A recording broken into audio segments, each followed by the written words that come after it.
Good morning, and thank you so much for joining us. We are excited that you have decided to join us for our webinar this morning, How has the state of society affected minority mental health?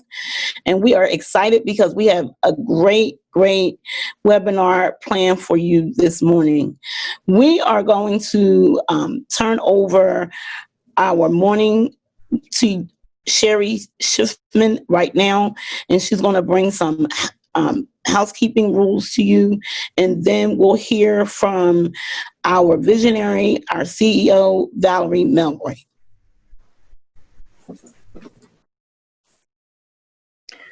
Good morning, everyone. Thank you for joining Voice and Vision's Outreach and Education Program, our webinar today. And I just wanted to let you know a couple of housekeeping items. As you probably already noticed, all the attendees are muted and their videos are turned off. However, we would like to hear from you. So if you have any comments or questions during the webinar, we would ask you to please use the chat feature for Zoom. You should be able to hover over the screen somewhere and you would be able to see the chat feature. You can click on that and you'll see a chat panel come on the side, and you can ask a question or make a comment to the panelists, and we appreciate those. And we also wanted to let you know that we are recording this webinar today and hope that it will be available sometime in the future. So thank you again for attending, and I'd like to turn over the webinar to Valerie Melroy, who is the CEO of Voice and Vision. Good morning, everyone, and welcome. We're so happy you're here today, and we're trying a new Zoom webinar. We usually do a meeting, but we're excited you've joined us, and we're excited for Devin joining us, and we're anxious to hear what she has to say. So Sherry gave you the housekeeping. I'm going to tell you a little bit about outreach and education and how it got started. So in 2016, the Department of Human Services in Chester County and Community Care came to us and said, would you find out why people who are Black or African American or medical assistants are using 4 services less than people who are white Caucasian or medical assistants? 2 of those services were mental health and 2 were drug and alcohol. So we said, sure. So because most people look like me, we put together a leader group comprised mainly of people of color to lead the way. And for the next year, we gathered data from people through focus groups and surveys on what do people know about services? Why aren't people using them? And what do we need to know to help people to be able to get their needs met? We found out some critical things from that. We found out that stigma, lack of trust, lack of information, also not having proper insurance, whether it was underinsured or not insured at all, not knowing what was available or having access to services through transportation or with childcare or other issues related to having services. Plus, I think the biggest one I mentioned already was stigma around getting mental health or addiction services. We also found out through gathering that data that people primarily go to their churches or faith-based ministries. That's any faith when they needed help. And so through that, it led to some other questions to wondering, well, if people are going to their faith-based ministries, do people get help there? Do they know how to get professional help? And are clergy and clerics talking about mental health and addiction? So then we gathered more data, from 22 leaders, and found that most people were not talking about mental health or addictions. And most people were not sure how to get people help, professional help. And some weren't sure they even wanted to because oftentimes spirituality is not included. So when we took back the information to the Department of Human Services and Community Care, they decided to focus on 2 initiatives. One was to outreach and provide education to faith-based communities and other community groups, and then to offer education on cultural sensitivity to people who are providing services, and also anybody in the community that wanted more education. So that's how outreach and education was birthed. We have a team of individuals. We just hired a young person. We're really focusing on youth this year.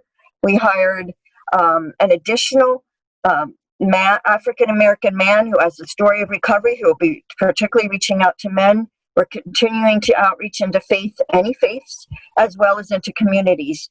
So we're happy that you're here today. If you want to know more about it, it's on our Voice and Vision website. You can call us. I'm happy to share. Our primary core components are reaching out to where people work, live, play, and worship, sharing information, connecting people to services, and bridging the gap between the provider services and the community. So thank you so much for joining again, and please utilize that chat feature on the side for your questions and your comments. We'd be happy to hear what you have to say. Thank you, Dr. Kia. On to you. So here I am again. Good morning. I'm Dr. Kia Everett. I am a consultant for Voice and Vision, and I'm excited to bring to you this morning Devin Gray. Devin Gray is a community health educator with a concentration on mental health education and promotion. In her role as the Intake Prevention and Community Outreach Coordinator for the Joseph J. Peters Institute, Devin coordinates, facilitates, and partners with local nonprofits to spread awareness about mental health. Through her 6+ years of academic and professional studies, Devin has developed into a well-versed and respected behavioral health professional. Devin knows what truly drives conversations. In addition to her interactive presentation style, Devin has been commended for her ability to relate and engage her audience through self-reflection and encouragement. She understands the importance of connecting with her heart-beating people you're trying to help. Devin has landed coverage in print and broadcast outlets throughout the tri-state area. In addition to her extensive public health education and promotion experience, Devin is a certified first aid mental health responder. She is a proud member of 3 very esteemed professional and social organizations: Delta Sigma Theta Sorority Incorporated, PA Society for Public Health Education, and the American Public Health Association. Devin holds a BS in Public Health and is a current candidate for Master's in Public Health degree from Westchester University of Pennsylvania. And so today we present to you Devin Gray, who is our speaker, and she will be talking to us about how has the state of society affected minority mental health. And I ask that you will put any questions that you may have in the chat, and I'll be back to you after Devin has presented to go over any questions that you may have at the end of her presentation. Devin, it's off to you. Thank you so much. We're so excited to have you with us, and I'm excited to hear what you have to present. Thank you so much. So good morning, everyone. As Dr. Kia said, my name is Devin Gray, and I am so excited to be with you all and to share a little bit of the information that I've been researching and just give you a new perspective on what's going on and the connection to mental health. So without further ado, let's jump in and get started. So we're going to start off with a few housekeeping details. Let's go over some vocabulary, right? So we commonly refer to those people of color as minorities. Recently, there's been a new term that's been utilized, and it's entitled BIPOC. So it's BIPOC, and that stands for Black, Indigenous, and Persons of Color. So throughout my presentation, I'm going to be utilizing this term in opposed to the term minority. Commonly, individuals of Hispanic or Latin heritage are referred to as Latino or Latinx or Latina.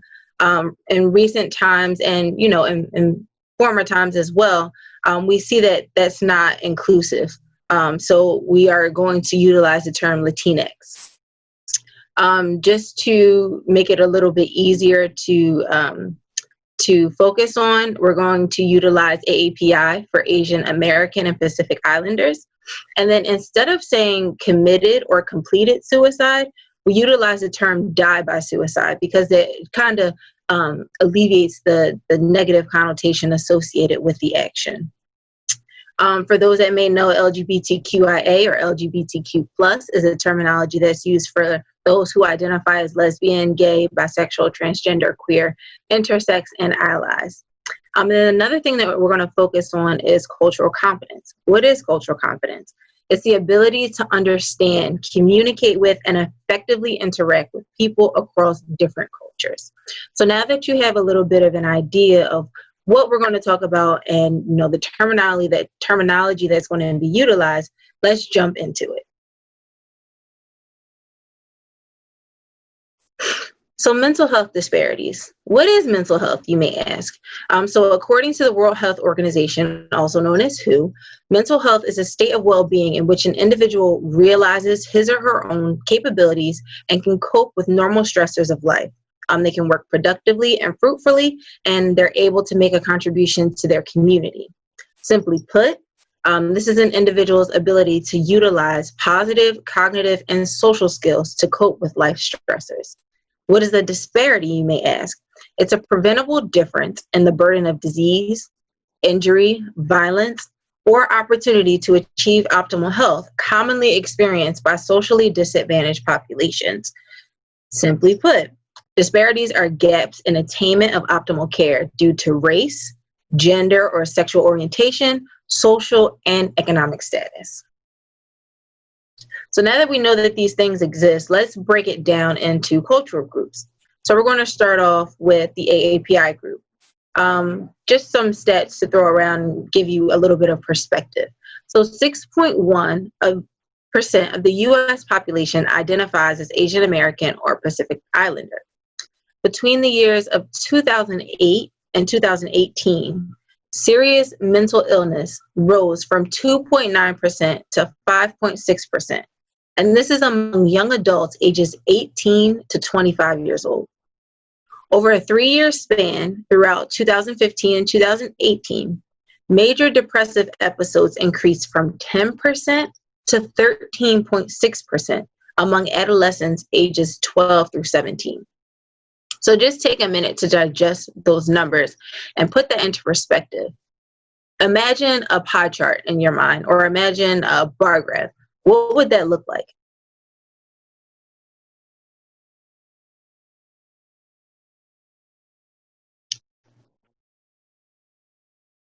African American mental health statistics, African Americans account for 13.3% of the U.S. population. 1 in 3 African Americans receive mental health care when necessary. Compare it with whites with the same symptoms.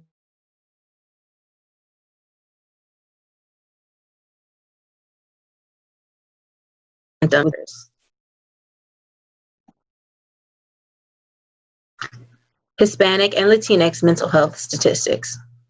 Hispanic and Latinx individuals account for 18.3% of the U.S. population. Research has shown that older adults and youth are more susceptible to mental health distress as a result of immigration and acculturation. Among the Hispanic and Latinx students in grades 9 through 12, 18.9% considered suicide. 15.7% made plans, and unfortunately, 11.3% of those acted on those plans.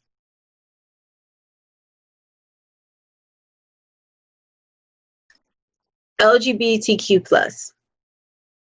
4.5% of the U.S. population identifies as members of the LGBTQ community. Of the 4.5%, 39% reported having a mental illness within the past year alone. LGBTQ individuals are 2.5 times more likely to experience depression, anxiety, and substance misuse compared to those of their heterosexual counterparts. According to the Massachusetts Department of Public Health, 30.8% of transgender individuals considered suicide, compared to 2.3% of those who identify as heterosexual. And one thing I definitely want to note is that identifying as LGBTQ+ is not a mental disorder.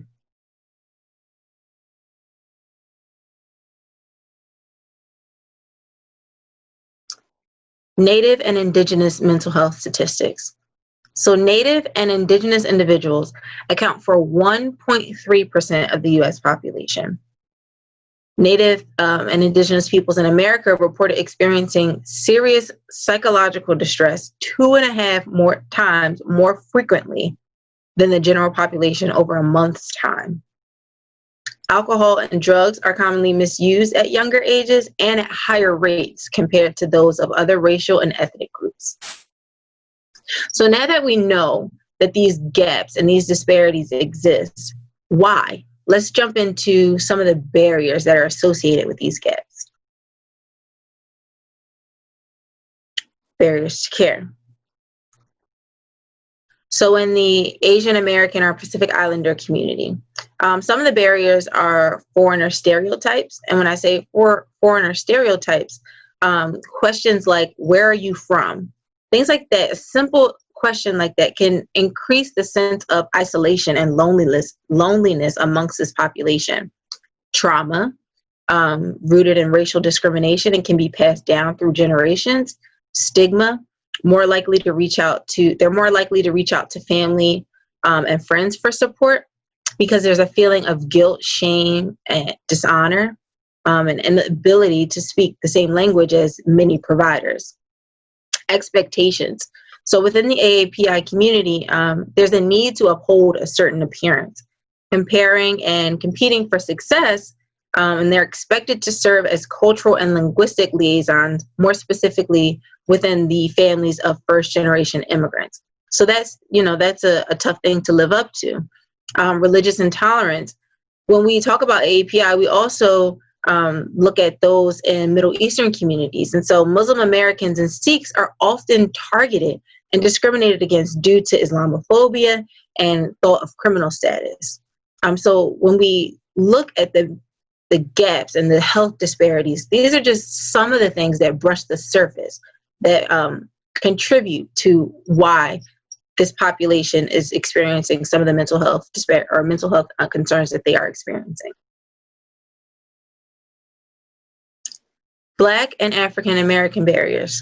Stigma. Again, within the Black and African American community, stigma is associated with mental health. It's seen as a sign of weakness. So recently, Tamar Braxton, if you're not familiar, attempted suicide. And people were like, what? Not Tamar. She's one of the strongest people you know. And then I actually saw something on Instagram that said, you wouldn't think it. That plays into that stigma that's ever so present, unfortunately. Another thing is that in the African American community, faith-based institutions are first line of defense, which is fine, but you also need to make sure that those that you're going to are trained and professionally able to handle mental health concerns. And then another thing is family privacy. What goes on in this house stays in this house. If you've ever heard of that terminology, that also plays into the stigma associated with a lack of mental health care. Distrust of the healthcare system. Prejudice and discrimination, unfortunately, are commonly experienced in the healthcare setting. Biases lead to misdiagnosis and inadequate treatment. We see with mothers who normally would have delivered healthy babies are dying now, and it's due to a lack of care, which then in turn fuels the fire of a distrust of a health system. Lack of representation amongst mental health providers. Similar to that of the healthcare sector, there's a lack of representation amongst in the mental health field. Relationships and communication is vital in treatment. Having a therapist an individual can relate to can definitely help improve health outcomes. Historical trauma. So as you can see to the right, I've given you kind of a timeline of slavery, segregation, and what we call freedom. So for 246 years, African Americans were enslaved. For 99 years, they dealt with segregation. In 1964, the Civil Rights Act was passed, And then for 55 years, up until 2019, so let's say 56 years since it's 2020, this is a time of freedom. But as we'll go on to explain a little bit later, we haven't quite attained that goal just yet. So let's jump into the next point, historical trauma. Just look at that image alone and look at what's going on in our society, and you'll be able to understand why that is a barrier to mental health care within the African American community. Lack of insurance or underinsurance. If you don't know, about 11% of African Americans are either uninsured or underinsured. And then they also think that because they have health insurance, they don't have behavioral health insurance. And so we'll talk about that a little bit later when we get to resources to connect you with some organizations that can help you identify between the two and connect you with providers within your network. Hispanic and Latinx barriers. Language, number one, that's kind of self-explanatory. Unfortunately, not many providers speak the Spanish language, or they don't speak a certain dialect of the Spanish language. Lack of health insurance coverage. The Kaiser Family Foundation reported that 19% of Hispanic or Latinx individuals had no form of health insurance in 2018. Lack of cultural competence among providers. Many providers do not understand how mental health disorders are displayed. For example, depression symptoms can be described as nervous or nervousness, lethargy, or a physical ailment. Things like that are barriers in receiving care. Legal status, fear of deportation and separation from family members. Though children of immigrants are covered under the Affordable Care Act, families are hesitant to seek care because they don't want to be separated. Stigma, again, similar to phrases of that in the African American community. La ropa sucia se lava en casa. You don't clean your dirty laundry in public, i.e., you don't put your business out there. Shame of being labeled crazy, also commonly referred to as local, is something that Hispanic and Latinx individuals face. And of course, again, trauma. LGBTQ barriers, stigma, less social supports, especially around just coming out, especially if rejected by family and community members, discrimination. They're commonly victims of violence and hate crimes. And some people identify being LGBTQ as a mental disorder. And as I previously said, it is not. Trauma, again, and minimal resources. So there are no federally mandated non-discriminatory employment laws in place to protect the transgender community, which translates into high rates of poverty.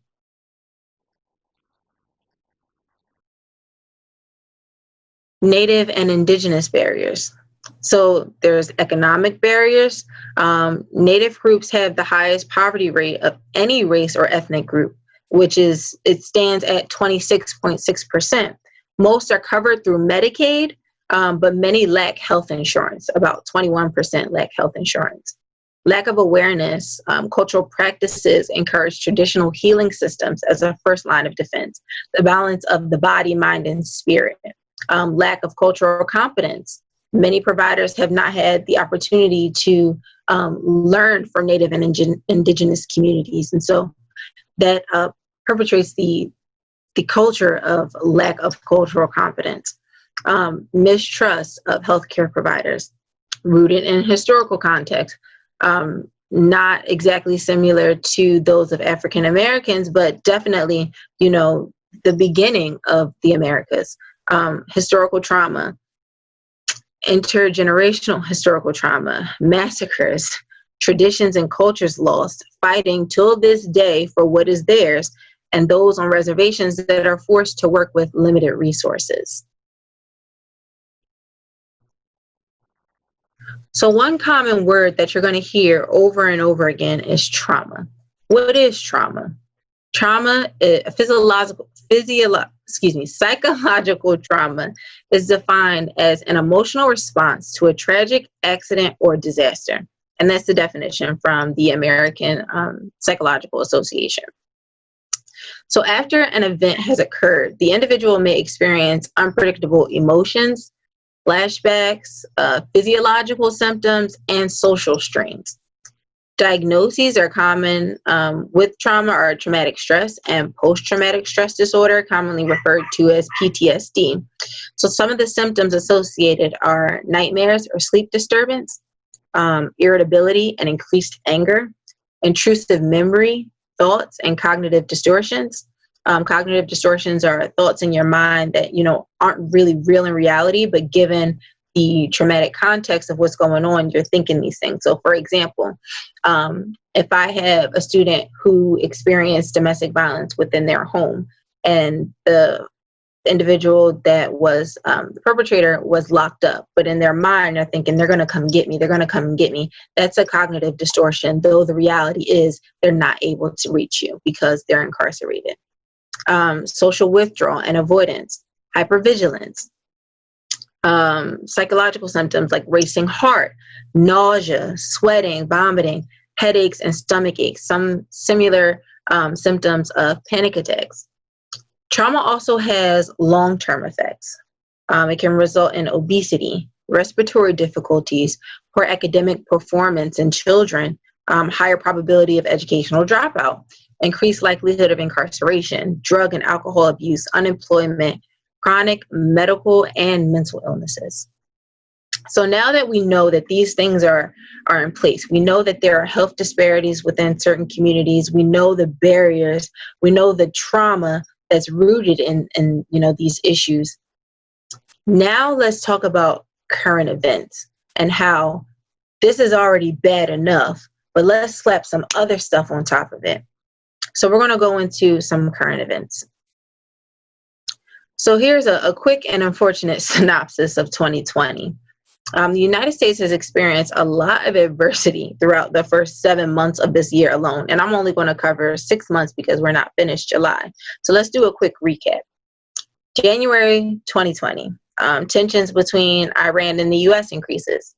School shooting in Texas, the first reported case of COVID-19 in the United States, an earthquake in Puerto Rico, the death of Kobe Bryant and his daughter, and others on the plane. And then we're going to jump into February. So January started off terribly, terribly wrong. In February 2020, Trump was acquitted on both articles of impeachment.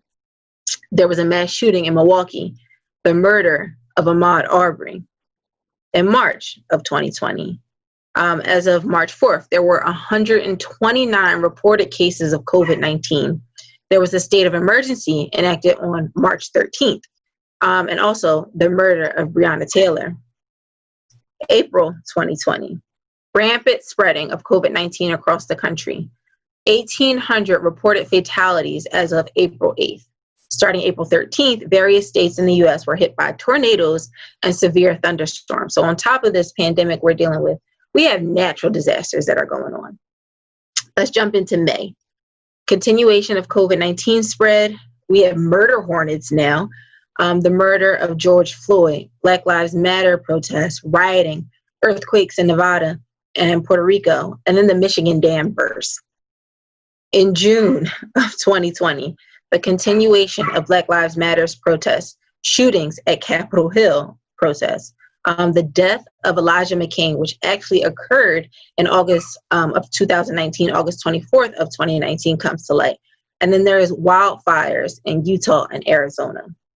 So on top of all of the things that we already had to deal with, we have this never-ending list of wild things that we have to deal with as well. So let's jump into some of the more prominent current events that are going on. The Black Lives Matter. So actually what I want to do is show you guys a video that explains, the perspective of what's going on with that and minority mental health.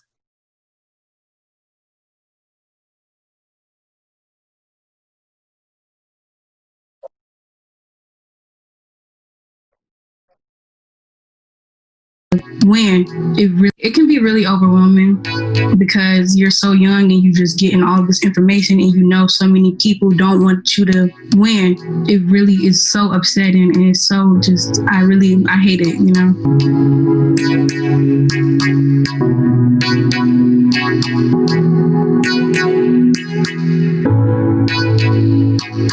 This moment is reminding me of, at the height of my activism in college, how much I was depressed. And I never talked about it. While there's so much joy and agency in the work that they do, they're also really tired and stressed and overwhelmed and scared and have no idea what's going to happen. And they continue to spend their childhoods fighting for systems that are supposed to be serving them.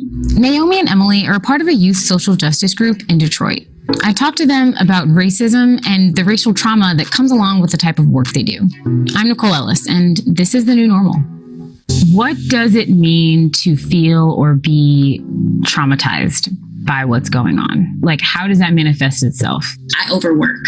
So I find myself diving into work. I find myself, questioning if I'm doing enough all the time. I find myself saying yes to everything. I'm basically just burning myself out.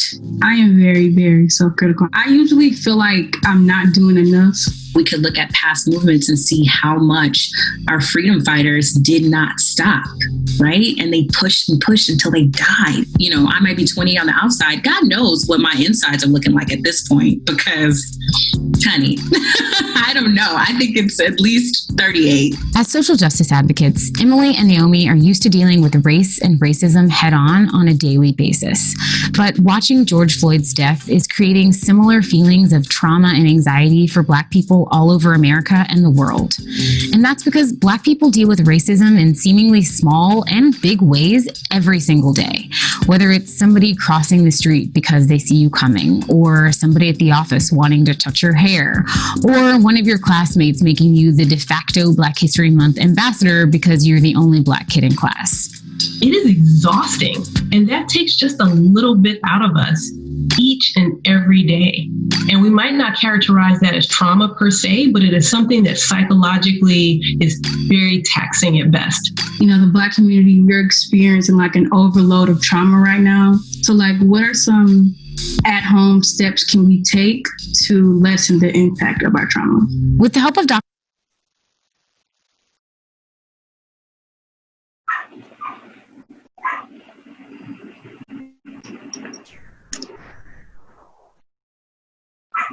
Perfect.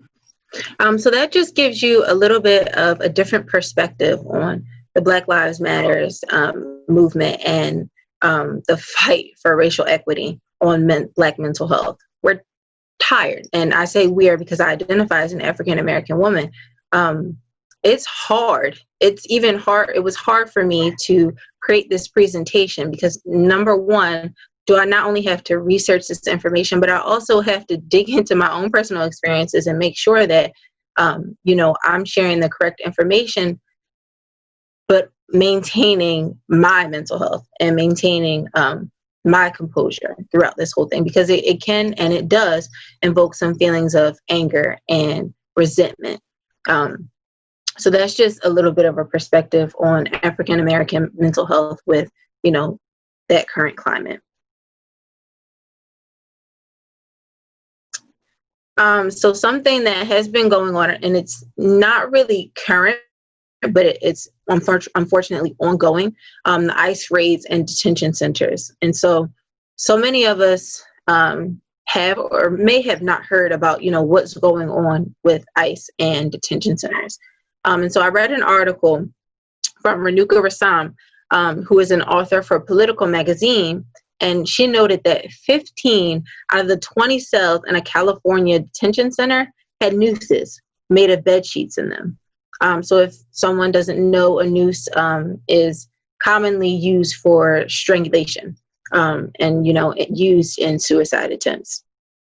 So as of July 2019, only 21 of the 230 ICE detention facilities offered in-person mental health services. That is absurd. One detainee told the agency interviewers, "I've seen a few attempted suicides using the braided sheets, which I spoke about, by the vents, and the guards laughed at them, and they called them suicide failures once they're back from medical." Unheard of. Hannah Cartwright, a supervising attorney in the National Immigrant Justice Center, she noted that at the end of the day, the best way to get their treatment is to not be detained. If that doesn't tell you that the system needs to be changed, I don't know what will. So this is something that Hispanic and Latinx communities, individuals in that community, they're also dealing with on top of COVID, on top of the Black Lives Matter movement, on top of, natural disasters, on top of financial constraints.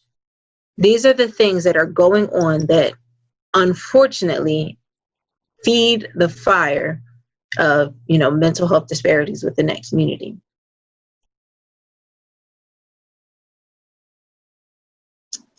COVID-19 and Asian American harassment. COVID-19 is affecting everyone. It has no basis of name, gender, creed, race, religion. It doesn't care. But unfortunately, racial discrimination amongst Asian Americans is at an all-time high, similar to the experience of the Pearl Harbor incident. It's rooted in xenophobia. Simply put, xenophobia, if you don't know, is a fear of uncommon or foreign or unknown things. Asian Americans have experienced an increased rate of hate crimes. They've been verbally harassed, spit on, physically attacked, and blamed publicly for the COVID-19 pandemic. Usage of derogatory terms like Chinese virus and Kung flu adds fuel to the fires of racial discrimination. And as we know, some of our inadequate leaders have utilized those terms. And so I'm going to, and we'll go over some prevention methods later, but I want to challenge you to dismantle that thought process.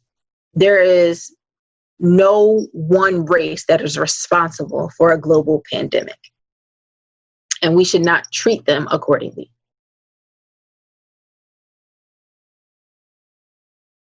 Violent fatalities amongst the transgender community.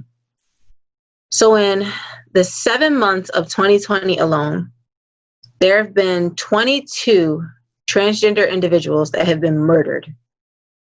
Mercy Mack, Brayla Stone, Ryan Milton, Dominique or Remy Fells, Dustin Parker, Nelisa Luciano Ruiz, Yampi Mendez, Monica Diamond, Jonah Mentzer, and so many more are victims of hate crime just because they are publicly open with how they identify in their true selves.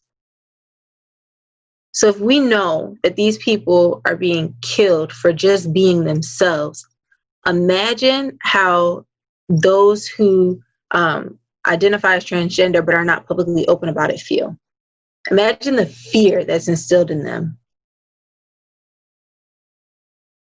So now that we know that, all of this is happening, unfortunately, what can we do? What should we do to change it? So here are some prevention strategies. Primary prevention. The first thing you need to do is educate yourself. Coming to this webinar is the first step, and so I applaud you for that. The Department of Health and Human Services has a Think Cultural Health initiative, and I provided the link, and I also provide the slides to Voice and Vision so that they can disseminate them as well. But it is a free 5.5-hour cultural competence program. It has 4 courses: Introduction to Linguistic and Cultural Competency, Self-Awareness, Knowing Others, and Intervention and Services. For those that are in the health field, like counselors, nurses, psychologists, psychiatrists, and social workers, it is eligible for 4 to 5.5 hour contact hours of CEUs, or continual education units. So now that you've been educated, you need to share the message. It starts with connecting people in your community to events like these, creating a local list for mental health providers and spread them throughout, creating a list of local mental health providers and spreading them throughout your community, collaborating with local mental health agencies to increase their outreach, and then encouraging agencies to make their presence known in your community. I'm so fortunate to work for an agency that, holds community outreach to such a high esteem. And so they've made an entire position out of it. And that's the position that I serve in. So make sure that, you're not only partnering with agencies that are welcome or are bringing people in, but you also want to connect with agencies that are giving things out to the community. It's a two-way street. And then after you've educated yourself, you shared the message, you want to advocate and hold agencies and providers accountable for the services that they provide. Next, let's go into some secondary prevention tactics. Host mental health screening events such as these. Connect with providers to conduct virtual or electronic mental health screeners. Integrate mental health professionals into your organizations. Put them on your board. Put them in some of your committees. Encourage your audience to take online mental health screeners. Mental Health America has 15 mental health tests to choose from, 2 of which are in Spanish. And there's the link below. Contact Community Care Behavioral Health Organization, or CCBH, for a list of providers. CCBH is the managed care organization for Chester County. For Philadelphia County, it is CBH, Community Behavioral Health. For Berks and Montgomery County, it is Magellan Behavioral Health. And then that's, the link below. And I'll provide my contact information if you need to get in contact with any of the surrounding counties. So now that you know what to do, here's the tools to do it. So we have Minding Your Mental Health training, which I believe is happening tonight at 6 p.m. It's with an organization entitled MBK Cares. MBK Cares is a nonprofit organization founded by Isan Hines to prevent suicide within various communities, more specifically the African American community. Isan's brother died by suicide a few years ago, and from that experience, he decided to educate and promote suicide prevention. Talk Saves Lives. It is a training by the American Association of Suicide Prevention. I just took it a few days ago, and it was awesome. Therapy for Latinx. So that's that link provides you with a contact list, or a directory, I should say, of Latinx health or mental health providers. Therapy for Black Girls. It's at Therapy for Black Girls on Instagram. It has motivational things on there. It has connections to resources. It has webinars, things like that. So that's a good resource. There's also Therapy for Black Men, which is a comprehensive website. It provides resources. It also provides a directory for African American males who are mental health providers, which is very, very rare. So that's an awesome resource. The National Asian American Pacific Islander Mental Health Association, similar as Therapy for Black Men, it serves as a directory. South Asian therapists, so those in the South Asian region, Southeastern Asian region, there's a website and a directory for them. The Trevor Project is for LGBTQIA youth, and it's a comprehensive website, but most importantly, they have a crisis line and they have a text line. So if you go to the trevorproject.org, they'll connect you with resources, and they'll also give you information on how to handle a crisis for those who identify as LGBTQ. And then there's the National Queer and Trans Therapists of Color Network, which is ever so important. You not only are a person of color or a BIPOC, but you're also within another marginalized group. You're a part of the LGBTQIA community. And so what that does is connects mental health providers and resources with the community, with those who most closely relate. So now that we've gone through all of that, if you guys have any questions for me, I'm definitely open. This slide has my contact information. So this is my email. My website is through my agency. So this is the Joseph J. Peters Institute. And for those that may know, we are an affiliate of the Public Health Management Corporation, one of the largest nonprofits in the city of Philadelphia.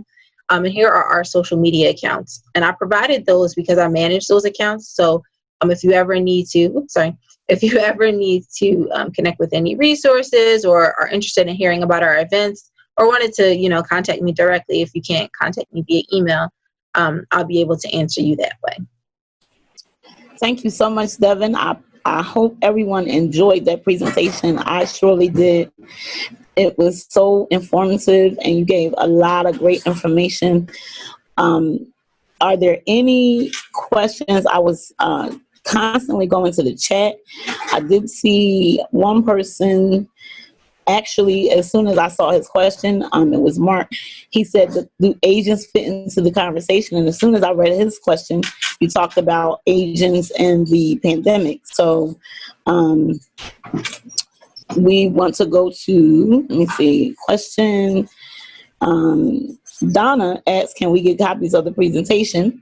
And as soon as we saw her question, you answered that question as well. So are there any other questions, if anyone wants to put them in the chat real quick?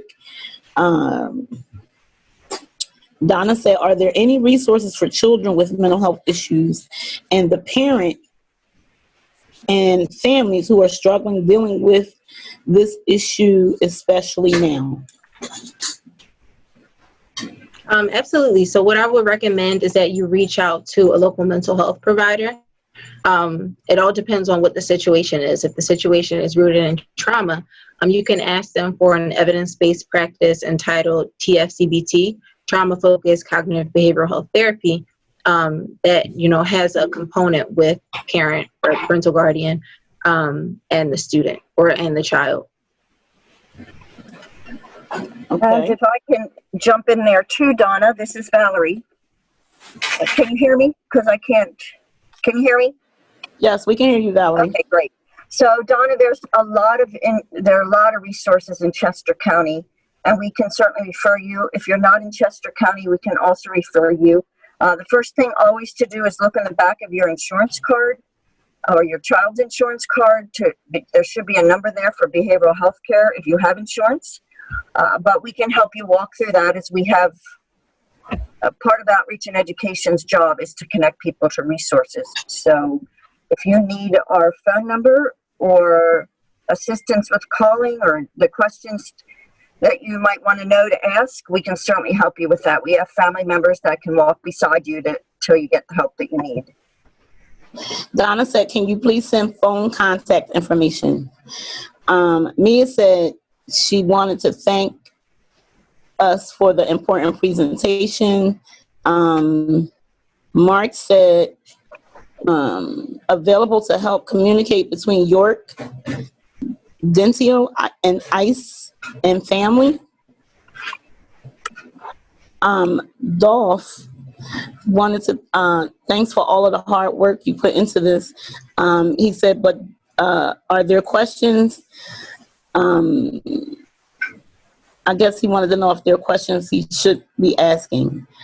I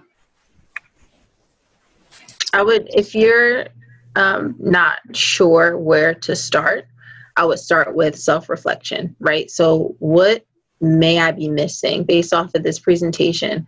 What didn't you know? If you didn't know something and you have an idea about it now, go a little bit deeper and do a little bit more research. Google is your best friend. It is the tell-all of everything.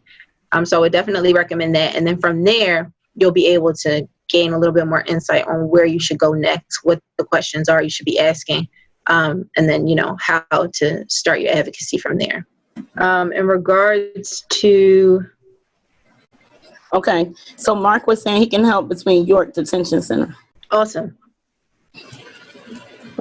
So Mark, if you could put your email or your contact information for everyone to share, and then also I'll add it to my Rolodex. It's virtual, of course, to provide resources to others that may not be on the conference.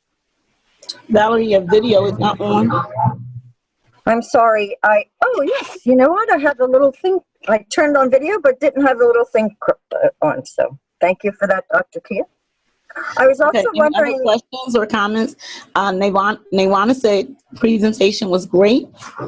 I was wondering where Dolph was concerned, because he really does a lot of networking in the community and various communities and all.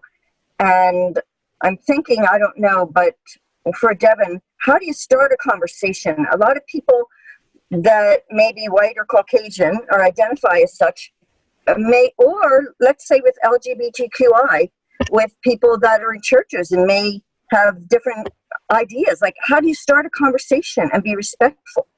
I mean, I think I know some answers to that, but I'm thinking for all of us on here, how do you start a conversation? What's respectful, and how do we not be afraid to do that? Because I know when we had a conversation at Voice and Vision about race after George Floyd, it was an hour of really good heated conversation, no disagreements, but just trying to understand, and we wanted to dig down more and just hear from the heart of people. So what do you think, Devin? How do you start conversations? So again, I say it all starts with self-reflection and doing your research first, so that you have an idea of the conversation that you're walking into. And then secondly, I would say acknowledge your privilege openly, and, provide the disclaimer that, hey, I can't relate, but I'm here to learn. And from there, you put that on the table. I'm hoping, anyone will be willing to teach you. It's awesome. Thank you. So Devin, and that's a good question. And Valerie, thank you for bringing it up, because especially as a therapist, one of the challenges with that is, especially with the LGBTQI community, especially for me as more of a seasoned therapist, you guys have that as a part of your curriculum now. When I was in school, same school, we didn't even have it as a conversation. You know what I mean? Every now and then we would see somebody and we knew that what we called, at that time, it was alternative lifestyle. Mm-hmm. But now it's, that's just, it's almost, we have to actually learn. And it's like, well, what are all these initials? What does that mean?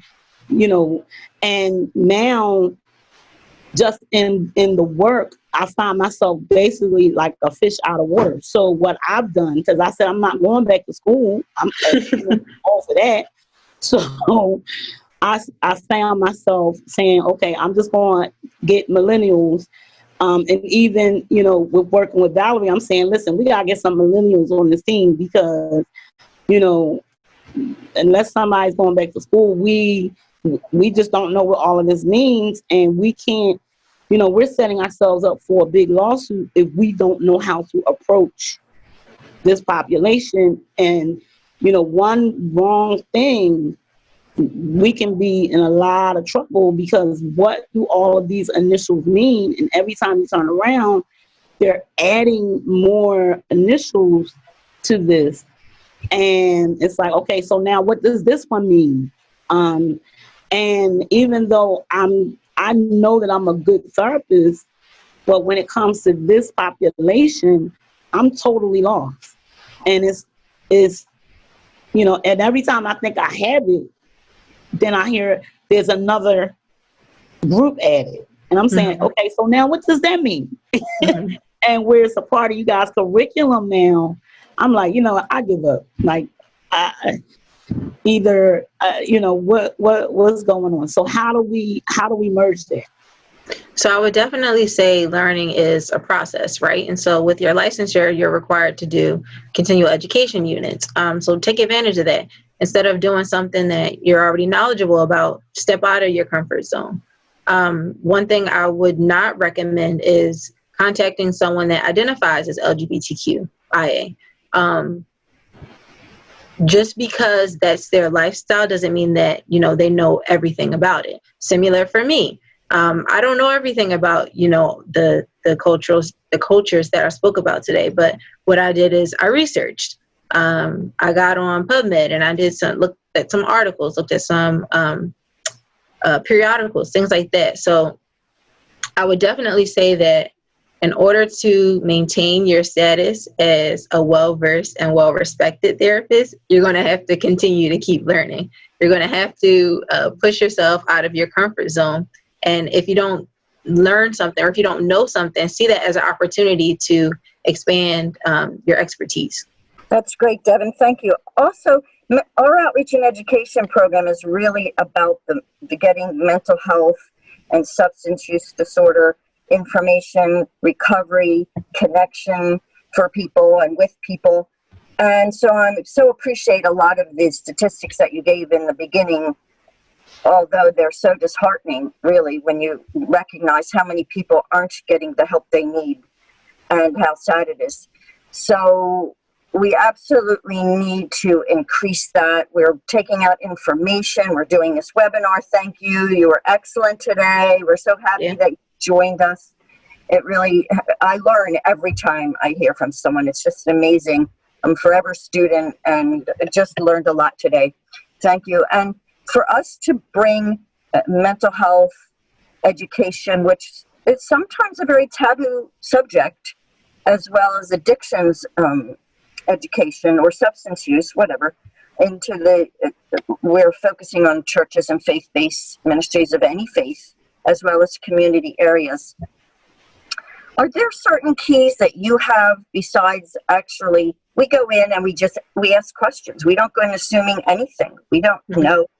We do ask a lot of questions. Is there anything else that we can do, either as Voice and Vision or anybody on this webinar, that can do to start the conversation to help people be more comfortable? When a lot of the people that you were talking about, it's stigma to talk about it or acknowledge it. So definitely what I would recommend as a public health professional is to conduct a needs assessment. So if you don't have someone that's well-versed in needs assessments, or you don't have a public health professional on your team, get one. I always recommend it, especially in mental health, because it's not, when we speak about mental health, we always focus on the individual, but we don't realize that the individual is a part of a community. And so it becomes a population health issue, and then it becomes a public health issue, right? So definitely get someone on your team to do a needs assessment. Make sure that the person that you hire is representative of the population that you want to reach. That way, maybe you'll have a little bit more leeway in getting the answers that you need. But you need to have specific information about the community that you serve before you can even go in and, ask the questions a little bit deeper. So you know what questions to ask, I would say. That's great. Thank you very much. Absolutely. Evan, we have a question. Was the of George Floyd iconic? Is that why the national reaction has been so vast? So I'm going to say yes, but I'm also going to say that that's the straw that broke the camel's back. Right. So we've been there's unfortunately pictures on Instagram and Facebook and Twitter and other social media sites that are circulating of lynchings. Right. And these lynchings are not pictures from slavery times, but they're pictures from my grandmother's age era. And, seeing those, that's traumatizing in itself. And then now you have this video of this man begging for help, not the first, and I'm hoping the last, but not the first. And it's a vicious cycle that keeps happening. We hear about it, it goes away, the media stops covering the story, and then it happens again. And, it's re-traumatizing. And I feel like our community is at the point where enough is enough. Like, we're tired, and so I wouldn't say that it is iconic in, a negative way, but it's definitely the straw that broke the camel's back. Like, this is it. This has to change, and it will change. Okay. I agree. Someone said, my children's mental health has, Donna was agreeing with you. She said, my children's mental health has affected the family as well. In the Q&A, basically everyone, Ebony said, awesome presentation. We had someone else said, thank you, wonderful presentation. Are there any other questions? Deidre said, so proud of you, Deb. Thank you. Are there recommendations or new initiatives for schools K-12 to promote early intervention for mental health? That's really funny that you wrote that, Michael, because actually for my MPH thesis, I am proposing a mental health curriculum. So it's entitled Systematic Approach to Trauma-Informed School Systems, and it's specifically focused on the Philadelphia School District. But what it focuses on doing is addressing the barriers to the on a systematic level, right? So we can have the schools that, hire the support staff and change, some of the policies associated with trauma-informed initiatives. But if they don't have the resources or the policies to implement those, then what? So that's definitely a recommendation that I have. It hasn't been published, but if you're interested in reading my paper, I will definitely share it with you. But aside from that, there is an initiative, there's an evidence-based practice entitled CBITS, and that specifically focuses on trauma-informed initiatives in schools. And I believe that's the only thing I'm informed of. Definitely holding your district leaders accountable. So sending an email or providing them with a link to the importance of trauma-informed initiatives in the school setting. Throwing some facts at them. Hey, if your funding is dependent upon grades and these students aren't making these grades, but that they're living in an urbanized community and their, trauma encompasses their life, maybe if you address the trauma, you'll see an increase in their grade performance. So things like that. Being an advocate is definitely my number one recommendation. Benjamin said that he believes the change starts within. What are your thoughts on that? Say that again. I wasn't able to hear it. Benjamin said he believes the change starts within. And what are your thoughts on that? Absolutely. Absolutely. You can't advocate for something you don't know about, or you can't advocate for something that you don't believe in. If you're not genuine about it, then who's going to take you seriously? So like I said, number one, and the number one primary prevention strategy, educate yourself, change your thought process, give yourself a new perspective. And then from that, then you can go out and educate others and change their perspectives. It's a domino effect. Okay. Will you be publishing? Okay, so I guess this is a voice and vision question. Will we be publishing a link to the recording so we can share it? Yes, we'd like to put it on our YouTube channel on our website. So I think that means we can probably also send the participants a link. So we'll make sure that happens and we'll figure out how to do that. Okay. Devin, Donna said, how do you hold health professionals that we depend on and trust accountable? Okay, that's the first part of the question. You want to answer that first because it's a long question, and then I'll read the second part. Okay. So definitely, as someone on the outside looking in, I don't recommend, telling them, hey, you're not doing it right. But what I will say is that advocate for your child or advocate for, the person that is going to therapy or yourself in this matter, and let them know these are my concerns and, this is how I feel. Make sure that you're integrating that into, whatever modality or whatever evidence-based practice you're utilizing. So when we speak about evidence-based practices in trauma therapy or in therapy in general, there's pretty much a framework and a format which we move. But there's no cookie cutter model for therapy, right? You can have the framework, you can know, maybe what's a good idea or what's not, but it's always going to have to be adapted to the individual that you're servicing. So just making sure that you are advocating for yourself. And if you feel like you're not getting what you need from that therapist, it is very well within your right to get a new one. Like I said before, relationships between therapists and clients is very, very important. For some, therapy is not cheap, especially those that are going through private practice. I personally have to go through private practice, and it's a pretty penny. So, you have to make sure that you're getting what you need out of your service. And that's how you hold them accountable, by advocating for yourself. Okay. And then the second part is I always question if they are providing the best therapy for my grandson. When I ask questions, they are slow responding. So you basically answered all of them. Okay, Cool. I will definitely say, I encourage patience.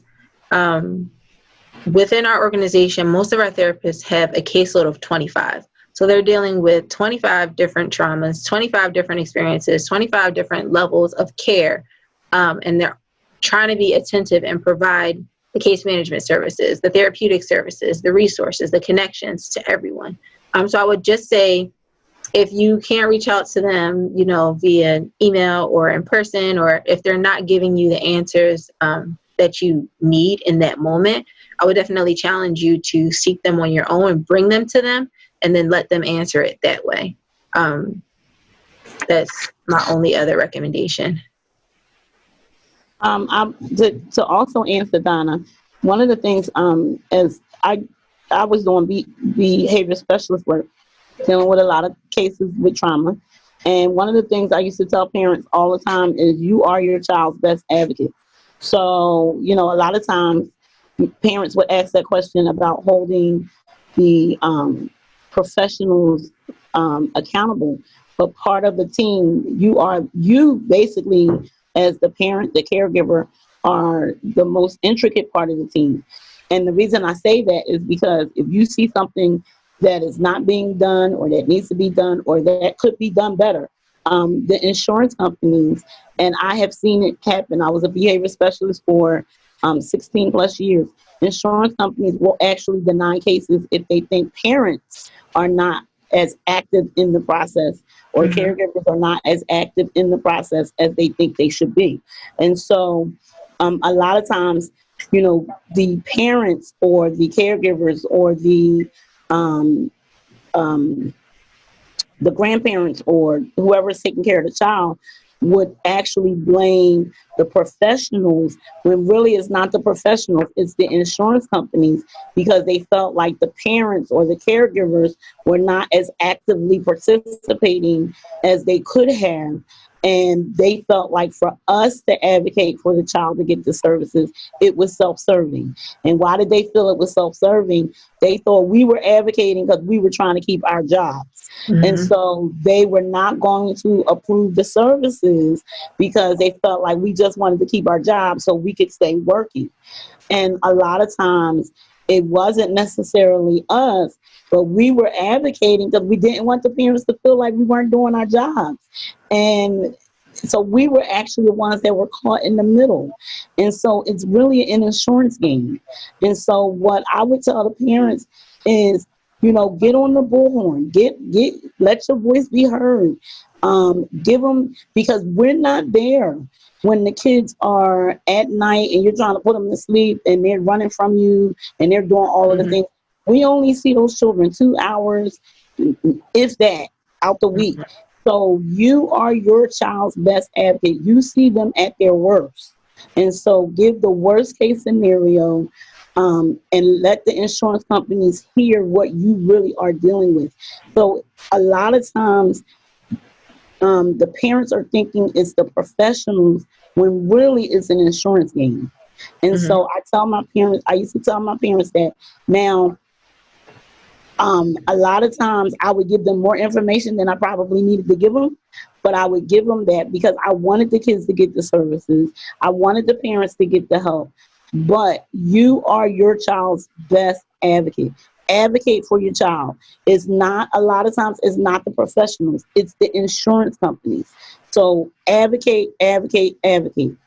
And that's that. I'm telling you that as a behavior specialist. I went to the IEPs.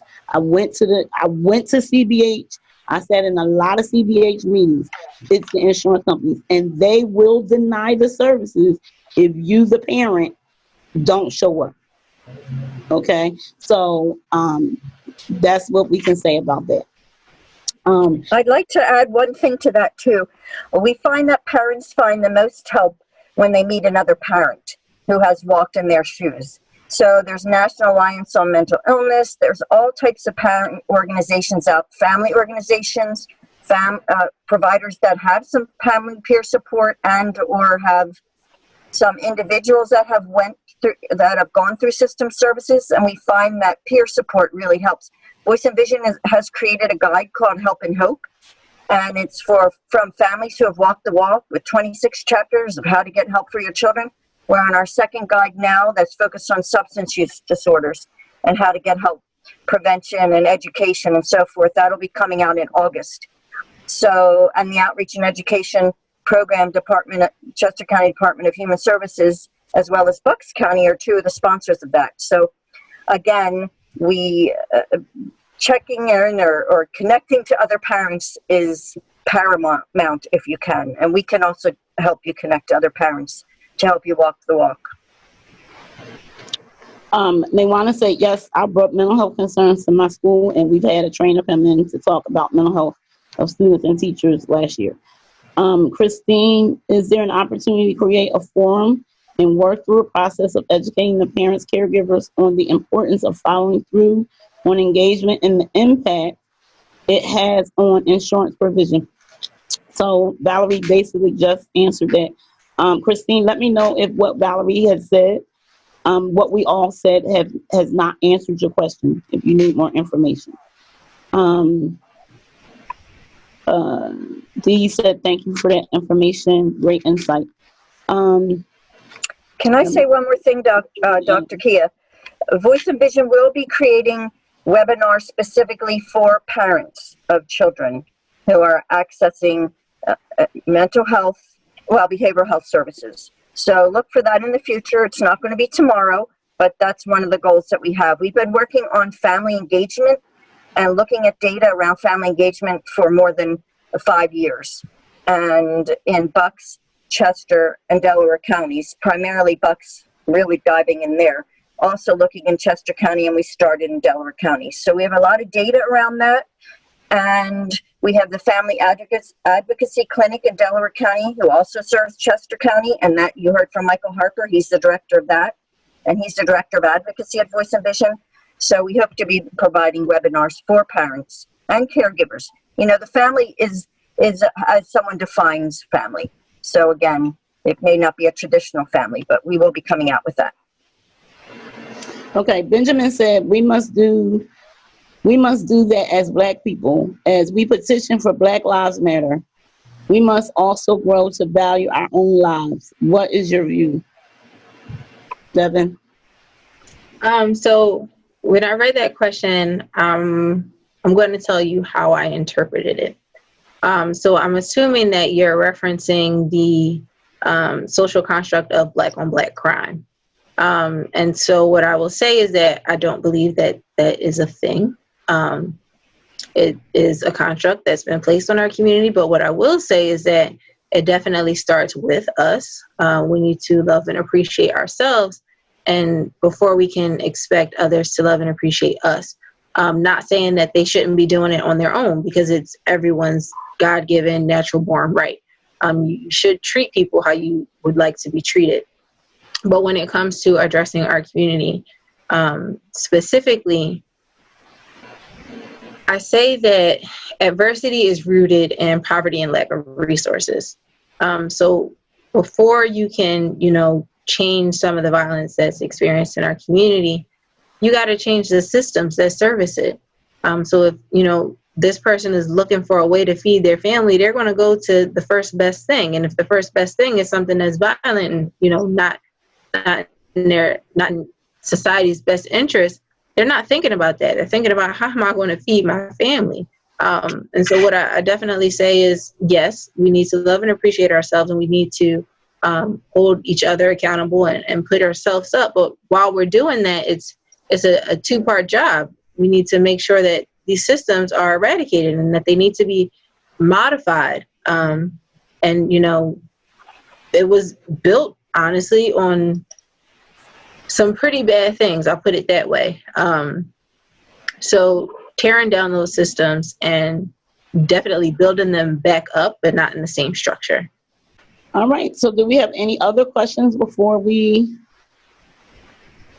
move on?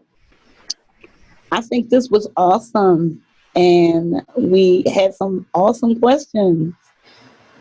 So I don't see any other questions. I don't see any other comments in either our Q&A or our chat. And this webinar was definitely informative. Devin, you did a fantastic, phenomenal Thank you. job. Thank you. I am so very, very proud of you. I can actually let the secret out the bag now. Devin is my goddaughter, and so she and I'm just so proud of her. And you did a phenomenal job, and I'm so happy that you presented such a great presentation. And so she did phenomenal. And so the information that you gave us, I definitely learned some information. And I believe that's why we have to have the young people, because you gave me some new insight, some new information, and a whole different way of thinking about, definitely mental health, which is a field I've been in for 25 plus years. You gave a whole gamut of information that I hadn't even thought of. And so thank you so much for just agreeing to do this webinar and present this information. And I'm glad that everyone participated, and it appears that they got a wealth of information. And I'm going to turn it over to Valerie so she can close us out and share any last minute information that she wants to share. But thanks again, Devin. Thank you. For your presentation. And we definitely got a lot of information. Awesome. Yes, thank you very much, Devin. And I see that Deirdre Gray has written your email address here. I'm just going to say it in case not everybody can see it. I'm not sure if you can or not, but it's dgray@jjpi.phmc.org. So we will have that.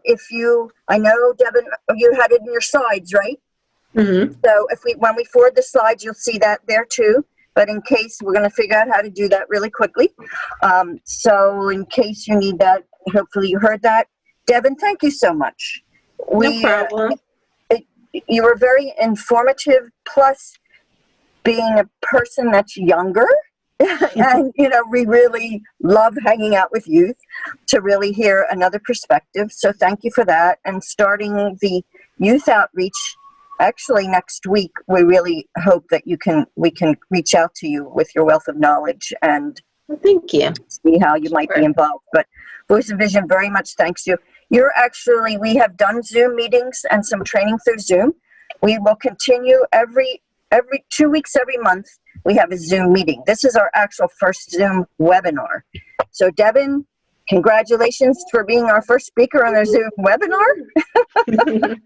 And it's the first time we recorded it. So, what? I said she made history. She made history, yay! Yes, and it's going to go on our Voice and Vision website. And again, please, if you're interested in getting more information about the Outreach and Education Project in Chester County, you can find that on the Voice and Vision, and it's voiceandvisioninc.org, our website, and we'll have this up on our YouTube channel as soon as we can. Let's see, we have a few more chats, it looks like, Dr. Kia. Thank you, Devin. And Devin said thank you to everybody for your attention and participation. It's such an honor compiling and sharing this information. Thank you. Sherry says thank you. From Voice and Vision, we thank everybody for their time, for everyone that gave us their email, and I think you had to have an email to get in. We will be sending you a survey, and we would like you to fill that out, please. It's very helpful. The county wants us to have a survey, and I'm sure Devin would want to know what you like most about the presentation. So you're right, we have to gather data, right? That's important. We have to know what people are thinking. So please take time to fill that out. And it's a Survey Monkey form, so it just takes a few minutes. Any recommendations or critiques as well? Oh, wonderful. All right, so thank you, everyone. Sherry, any closing remarks from housekeeping or from Voice and Vision? She keeps all the detail going and everything going well. No, just thank you so much for joining us for our webinar, and the recording has been going, so hopefully we'll be good to pass that along or put it on our YouTube channel.